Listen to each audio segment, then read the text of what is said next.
Hello and welcome back to another episode of the Chicago White Sox March to October, and welcome to the beginning, opening day of Season 4. We've won the last 2 World Series in a row, and we are looking to three-peat for the first time since the Yankees in 2000. We're getting right into the action here on opening day on what looks to be a great day at the ballpark. Rainy day in Kansas City. We got a 1-1 tie here in the 6th inning, and I'm excited to get this one going because in this three-peat attempt season, when we went into the offseason, I did not expect to be retaining as many of our championship players as I did. I thought we were going to lose Yoan Moncada. I thought we were going to lose a bunch of bullpen arms, but we were able to retain pretty much all of our key players from last year. The only one we weren't able to bring back was Aaron Bummer in the bullpen. So as a whole, our team pretty much looks identical to last season, and this White Sox team is getting older, so all of our young players that we're developing are pretty much developed now.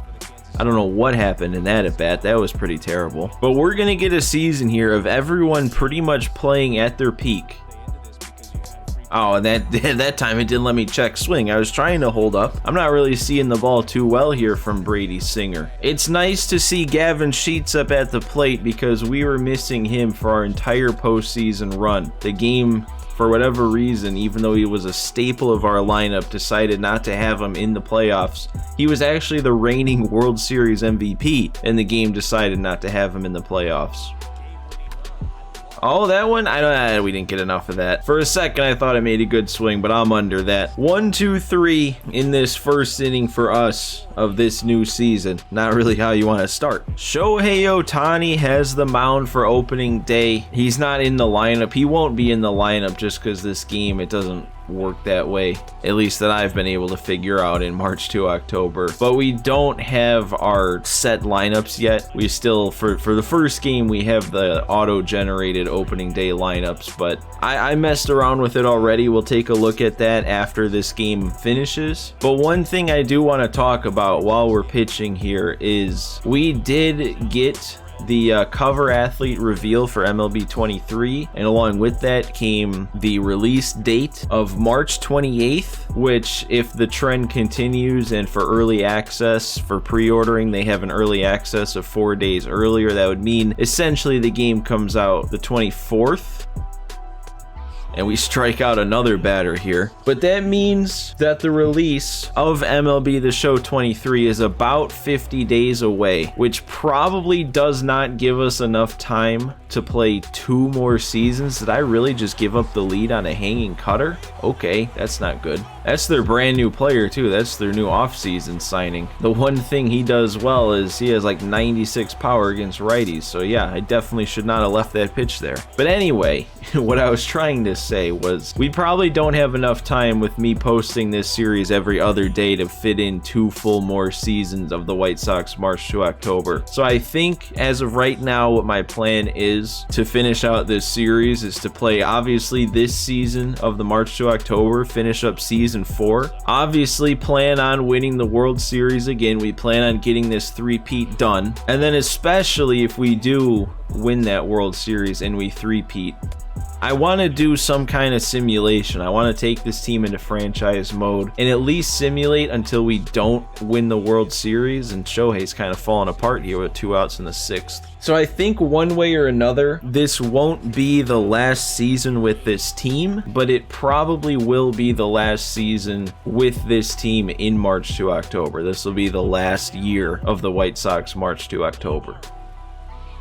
There we go, we struck him out. Got that 3rd out finally, but not before they took the lead.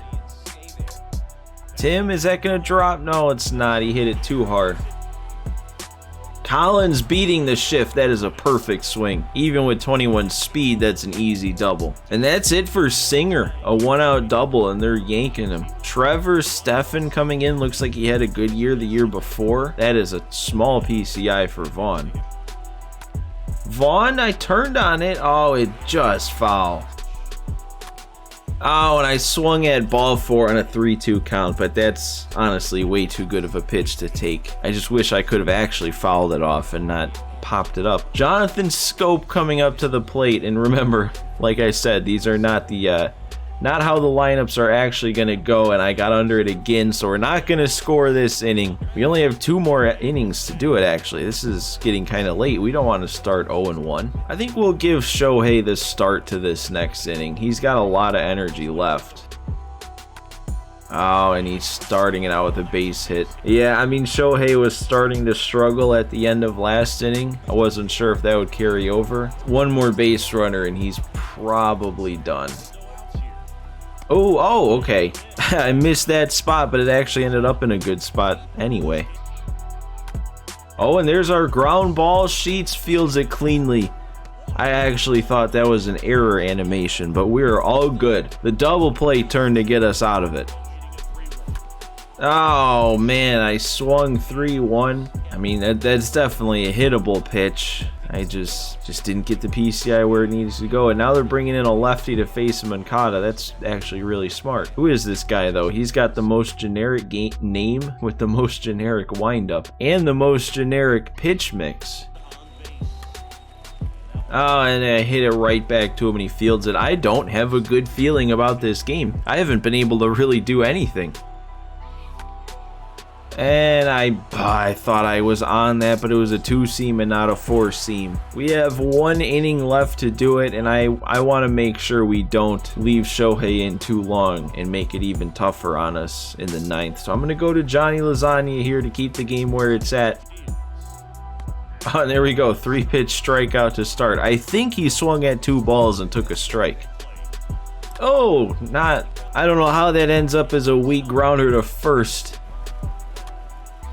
Oh, and that one, come on, man. I guess that's fair. If the last one where I missed the location that bad didn't end up in something, we deserved a little bit of payback. A very late swing getting past us.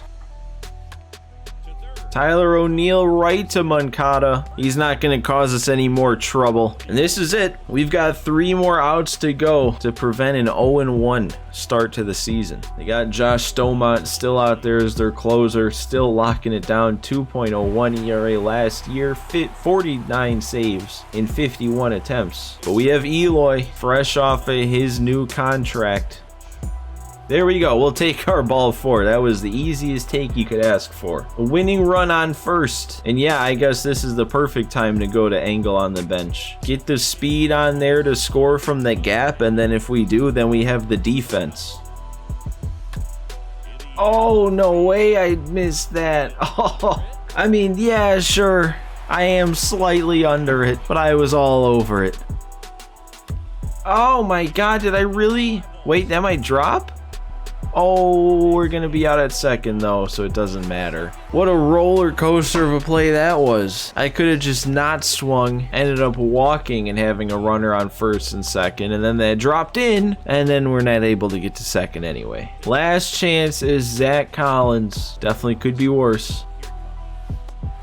Did I really miss that? Oh, that didn't get past him. Okay, we're gonna get up to third though. If that got past the right fielder, that's a tie game. But Collins is able to keep it going for now, and it's up to, who's it up to? It's up to Vaughn. Oh no, it's a new season for Vaughn. I can't go into this thinking the same thing as the end of last season where I couldn't hit with him. He's got to turn over a new leaf, and what a better way to do it. It's a good start. Okay, I almost took that. It's a good foul. Good thing I didn't take it. Oh! Come on, that's gotta do something. Get over the wall. That is gonna leave. He actually came through. Andrew Vaughn with a 3-run, 2-out, 2-strike home run to give us the lead on opening day. Wow. Even though I was trying to hype it up, trying to make it seem like Vaughn was ready to have a new season, I'll be honest, I had no confidence. And then I went down 0-2, but he is back. Vaughn is ready. Oh, and I actually got around on that pretty good, but that is perfect on the corner. But all right, we did our damage. Not only did we make our comeback, but we have a 2-run lead now. We got 2 runs of cushion, and we have our defense staying in. And who else but Liam Hendricks coming in to make the opening day save? I wasn't sure. I was not sure if he was going to be the closer still going into this season, but at least for the start of it, at least for opening day here, he's going to be our closer, and we can't be missing pitches like that. There we go. I like that chase. There we go. Okay, he took it. Sit down. There we go. Another quick 0-2. Let's finish this at bat quick this time. And there we go. 3-pitch strikeout. That's a more Liam Hendricks thing to see. And then...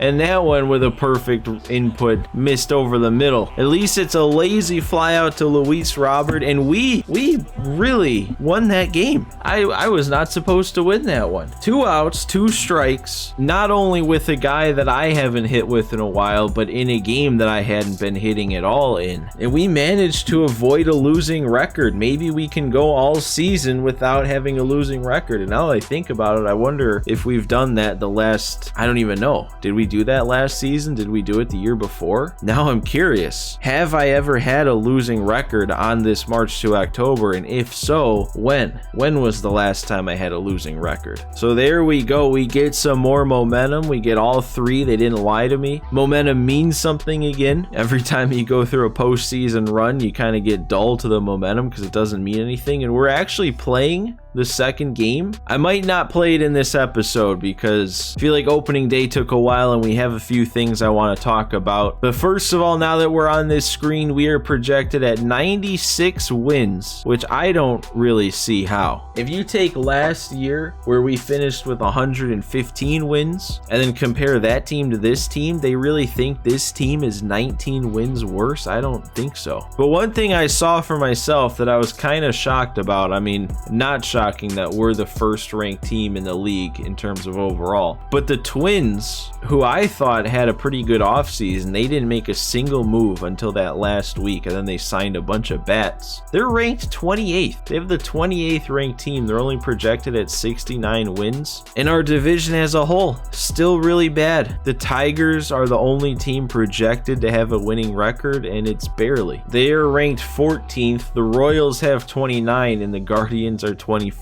So we really still, for another season here, don't have any competition within our division. The Braves are the 2nd ranked team, and I think they missed the playoffs entirely last year. They were really highly rated last year, but they didn't end up making it. They blew it. Same with, I think, the Blue Jays. The Dodgers are 3 though. The Padres have fallen back to 7th, so it might not be destiny again that we meet in the World Series. And then to take a look at our lineups, this is what I have set against righties. We got Trey Turner leading off. Spent all last season, I think, as the leadoff hitter, and you got a guy with the kind of speed he does with a 379 on base. It's a good leadoff hitter to me. I got Moncada batting in the 2-hole this time around against righties. I think we tried batting him up near the top at the start of last year and it didn't really work, but we're going to try it again this year and see if it works. Then we got the typical Luis Robert batting 3, Eloy 4, Shohei 5. TA is going to bat 6th, Sheets will bat 7th. Then we got Vaughn batting 8th, and we will monitor his season because, you know, even though he did what he did in that last game against the righty, I didn't even realize he actually drove in all 4 runs in that game, not just that big 3-run shot. But he's still not as strong against righties as, you know, we would like. So if he starts to dip in production, we have Sano who can step in. And then Zach Collins rounding it out, batting 9th. I don't remember if I had him batting 9th last year, but it seems like kind of a good spot. Good contact against righties, that 99 discipline.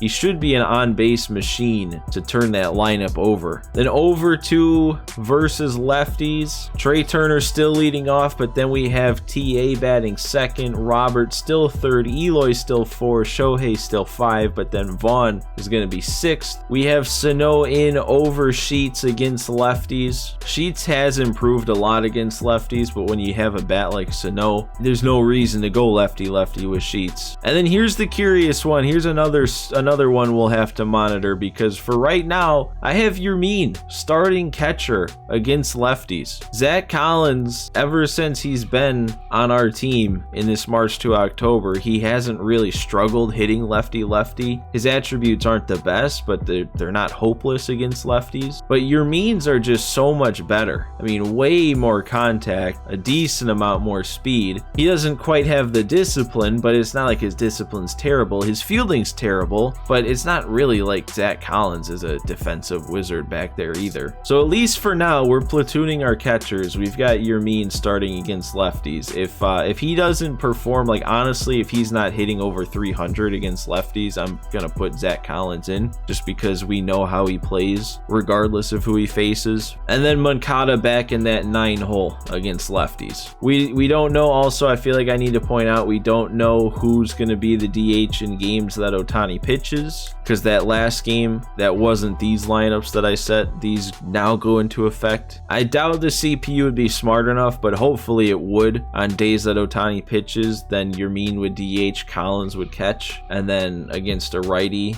it'd just be a pretty easy plug Sano in. For pitching, we do have Skubal in that 5 spot in the rotation. We're going to keep Kopech in the bullpen after seeing that it actually made an improvement last year. Christian Javier is the, I guess, second long reliever with his 45 stamina. And then, yeah, I have right now, which seeing the attributes after only 1 day, I don't know how long it's going to last, because he's already gone from an 88 to an 86. But at least to start, we're going to have Hendricks as our closer. And it's not necessarily because I think he's the best, but it's just because since we didn't have Luzardo up and we have Javier, we only have 2 lefties. And if I have one of those 2 lefties be in the closer role and we try to save him for the 9th, then we kind of only have 1 lefty in the bullpen for the first 8 innings. I don't really want that, so we'll keep our 2 lefties free to be able to use whenever in the game. I haven't actually done trade management yet, but I don't even know how much it'll matter. We don't really need to get too much stronger as is right now. The only thing I could see is maybe adding a bullpen arm, bullpen lefty or something. I could just put left-handed pitcher. I guess that's really it. That's really all we gotta worry about. And that is gonna be it for this episode of the White Sox March to October. So guys, make sure if you enjoyed this one, if you enjoy the White Sox March to October, you go ahead, you hit that like button for me. And if you're still watching this series, not subscribed to the channel, man, go ahead, hit that subscribe button for me. We're trying to get up to that 1,000 mark before 23 comes out, and we are inching closer and closer, so every subscriber helps. But guys, that is it for this one. Thanks for watching today. Thanks for stopping by, and I will see you next time.